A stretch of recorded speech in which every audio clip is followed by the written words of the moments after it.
আসামের কাছাড় জেলায় জন্ম মমতা চক্রবর্তীর। ভারতবর্ষ ও বাংলাদেশের অনেক পত্রপত্রিকা এবং যৌথ কাব্যগ্রন্থে কবি মমতা চক্রবর্তীর কবিতা প্রকাশিত হয়েছে এবং হচ্ছে। হিন্দি, ইংরেজি ও মণিপুরি ভাষায় তাঁর কবিতা অনূদিত হয়েছে। সাহিত্য একাডেমি দিল্লি থেকে প্রকাশিত সমকালীন ভারতীয় সাহিত্য হিন্দি জুলাই অগাস্ট সংখ্যা 2006 তার কবিতা অনূদিত হয়েছে। পেশায় সরকারি কলেজের অধ্যাপক। 3টি কাব্যগ্রন্থ প্রকাশিত হয়েছে। কবিতা আবৃত্তি অন্যতম প্রিয় নেশা। সাহিত্য ও সংস্কৃতি জগতের সাথে তিনি নিবিড়ভাবে যুক্ত আছেন।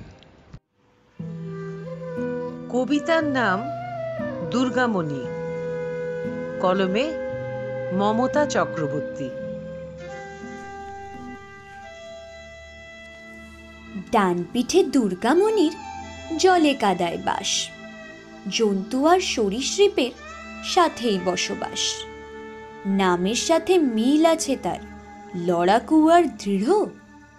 খুব সাহসী দুর্গামণি, বুদ্ধিও তার গূঢ়।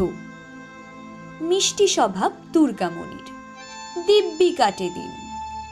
হাঁস মুরগি ক্ষেত খামার নিয়ে জীবনটা তার স্বাধীন। মরদ ছাড়া দুর্গামণির নেই যে ভাই বোন, আপন বলতে পশু পাখি আর কলজে ভরা আগুন।